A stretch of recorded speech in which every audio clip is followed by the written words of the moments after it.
ನಮಸ್ಕಾರ ಎಲ್ಲರಿಗೂ. ನಾವು ಬೆಳಗ್ಗೆನೆ ಕೆಂಗನಹಳ್ಳಿ ಕಡೆ ಕೆಲಸಕ್ಕೆ ಕೊಟ್ಟಿವಿ, ಯಾಕಂದ್ರೆ ಅಲ್ಲಿ ಅರ್ಜೆಂಟ್ ಇತ್ತು ಕೆಲಸ. ಹಂಗಾಗಿ ಈ ಬಿಲ್ಡಿಂಗ್ ಇಂದು ಫ್ಲಮ್ಮಿಂಗ್ ಕೆಲಸ ನಾವೇ ಮಾಡಿರೋದು. ನಾವು ಬಾತ್ರೂಮ್ ಒಳಗೆ ಪ್ಲೇಸ್ ಇತ್ತಪ್ಪ ಅಂದ್ರೆ ಅಲ್ಲಿ ಕಮೌಂಟ್ ಪಾಯಿಂಟ್ ಮಾಡ್ತೀವಿ. ಓನರು ಬ್ಯಾಡಪ್ಪ ಅಂದ್ರೆ ಒಂದು ಡಮ್ಮಿ ಪಾಯಿಂಟ್ ಮಾಡಿಬಿಡ್ತೀವಿ. ಯಾಕಪ್ಪ ಅಂದ್ರೆ ಈ ವಿಡಿಯೋ ತೋರಿಸು ನೋಡ್ರಿ.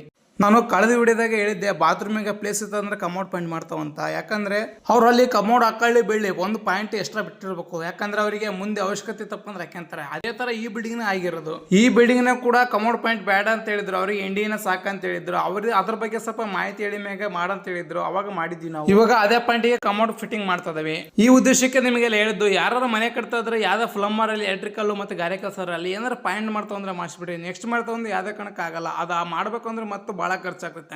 ಹಂಗೆ ಕಮೌಡ್ ಫಿಟ್ಟಿಂಗ್ ಮಾಡಕ್ಕೆಲ್ಲ ಸ್ಟಾರ್ಟ್ ಮಾಡ್ಕೊಂಡೆ. ಇದು ಯಾವ್ದೋ flash back rebel star Ambareesh ಹಳೇದು ಅಕ್ಕಿಲ್ಲ ಬೆಳೆ ಇಲ್ಲ ಚಕ್ರ ಇವಾಗ ಕತೆ ಇದಂಗಿದೆಯಲ್ಲಪ್ಪೇ. ರಂಗಣ್ಣ, ನಾವ್ ಈ ತರ ಕೆಲಸ ಮಾಡಿದ್ರೆ ನಮ್ಮನೆಗೆ ಅಕ್ಕಿ ಬೆಳೆ ಬಂದು ನಮ್ ಜೀವನ ಕತೆ ನಡೆಯೋದಣ. ರಂಗಣ್ಣ ಮತ್ತಂದ್ ಏನ್ ಮಾಡ್ತೀರಿ, ಕಮೌಡ್ ಫಿಟ್ಟಿಂಗ್ ಎಲ್ಲ ಮುಗೀತು. ಇನ್ನೊಂದ್ಸರಿ ಕ್ಲೀನ್ ಲೀಕೇಜ್ ಎಲ್ಲ ಚೆಕ್ ಮಾಡಿದ್ವಿ. ಯಾವ್ದೇ ತರದ ಏನ್ ಲೀಕೇಜ್ ಇರಲಿಲ್ಲ. ಓನರ್ಗೆ ಪೇಮೆಂಟ್ ಕೇಳಿದ್ವಿ. ಅವರು ಫೋನ್ ಪೇ ಮಾಡ್ತಾವ ಅಂದ್ರು. ಸರಿಯಾಗಿ ನಾವು ಹೋಗ್ಕೊಂಡು ಹೊಟ್ಟಿವಿ. ಇಷ್ಟ ಹೇಳ್ತಾ ಇವತ್ತು ಲಾಗ್ ಮುಗಿಸ್ತೀನಿ. ನಮಸ್ಕಾರ.